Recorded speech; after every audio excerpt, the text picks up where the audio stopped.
آج کل یہ والا سوال جو ہے وہ اکثر ہم لوگوں میں بہت زیادہ پایا جاتا ہے، جس کی وجہ سے پریشانیاں بھی کافی زیادہ ہوتی ہیں۔ یہ جو ہبہ ہوتا ہے، ہبہ جس کو انگلش میں ہم گفٹ کہتے ہیں، قانونی نظر میں یہ کیا ہے اور یہ کیسے کروایا جاتا ہے؟ جو عام عوام ہے وہ اس حوالے سے کافی زیادہ پریشان رہتے ہیں، اور جو محکمہ مال ہے وہاں پہ جا کے اچھے خاصے جو ہے ان کو پیسے پے کرنا پڑتے ہیں۔ اس کی وجہ بس یہ ہوتی ہے کہ وہ اگنور ہوتے ہیں لا کے حوالے سے، اس کے حوالے سے ان کو علم نہیں ہوتا کہ یہ چیز کیا ہے۔ آپ کو میں سمپل سی بات بتا دیتا ہوں کہ ہبہ جو ہوتا ہے وہ دو قسم کا ہوتا ہے۔ ایک ہوتا ہے بحق وارثان۔ وارثان اس کو کہتے ہیں کہ جو اگر کوئی آدمی ہے تو جو اس کی اولاد ہے بس اس کی وہ وارث ہے، ٹھیک ہے، یعنی کہ مرنے کے بعد جن کو پراپرٹی جانی ہوتی ہے بس وہ وارثان ہوتے ہیں۔ اگر تو وہ ہبہ یا گفٹ اپنی کوئی پراپرٹی ہے، وہ اموویبل کوئی دکان ہے، کوئی مکان ہے، کوئی پلاٹ ہے، تو وہ ان کو ہبہ کرتے ہیں، ان کو گفٹ کرتے ہیں، تو ان کو ہم کہتے ہیں قانون کی نظر میں ہبہ بحق وارثان، جس کو اردو میں یا پنجابی میں جائز ہبہ بھی کہتے ہیں۔ اور دوسرا ہوتا ہے ہبہ بحق غیر وارثان، یعنی کہ ایسے لوگ ان کو آپ گفٹ کرتے ہو یا کرنا چاہتے ہو اپنی چیز جو آپ کے وارث نہیں ہے، جیسے اس میں جو ہے وہ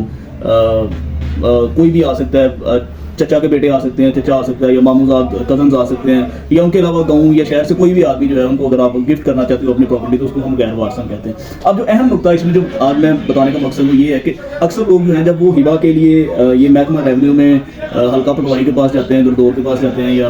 کسی اور آدمی سے ملتے ہیں جو ایجنٹس ہوتے ہیں، تو وہ اچھے خاصے پیسے جو ہیں ان سے بٹور لیتے ہیں سرکاری فیس کی مدد میں۔ تو آپ کو میں تھوڑا سا واضح کر دوں کہ یہ جو جائز ہبہ یا ہبہ بحق جو وارثان ہوتا ہے، اس کی گورنمنٹ کی کوئی فیس نہیں ہوتی۔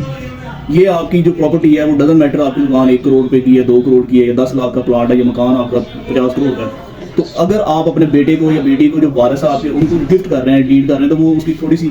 جو پروسیسنگ جو فیس ہے وہ 1000-1500 روپیہ یہ ہے، اس کی کوئی سرکاری جو اسٹیمپ ڈیوٹی جو ہے وہ نہیں ہوتی ہے پرسنٹیج میں۔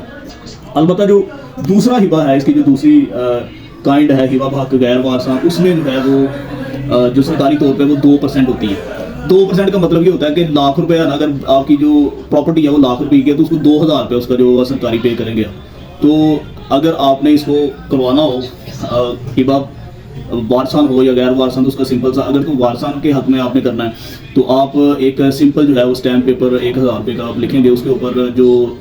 پراپرٹی دینے والا ہے وہ اپنی پراپرٹی اپنے بارے میں بتائے گا، اپنی پراپرٹی کے بارے میں بتائے گا، جس کو آپ ہبہ کر رہے ہیں اس کے بارے میں بتائے گا، اور وہ سمپل جو ہے وہ رجسٹرار کے پاس جا کے اس کو رجسٹر کروا سکتے ہیں۔ اب جو رجسٹرار ہوتا ہے یہ اکثر لوگ سمجھتے ہیں کہ وہ رجسٹرار کسے کہتے ہیں، سب رجسٹر کہتے ہیں۔ کسی بھی تحصیل کے اندر جو تحصیلدار ہوتا ہے، عام الفاظ میں آپ کو بتاتا ہوں، ان کے پاس یہ ساری اتھارٹی ہوتی ہیں، ان کے پاس جا کے بیانات ہوتے ہیں کہ میں نے اپنی پراپرٹی جو ہے وہ فی سبیل اللہ تعالیٰ کے لیے ان کو دے دی ہے، اور وہ جو دوسرا ہے وہ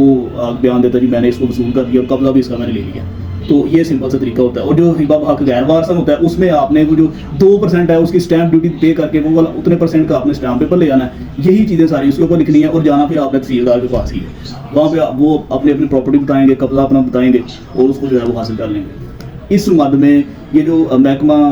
ریونیو ہے اس میں بہت زیادہ لوگ ہیں وہ لاکھوں روپیہ جو ہے وہ بٹور لیتے ہیں، صرف اس وجہ سے کہ لوگوں کو قانون کا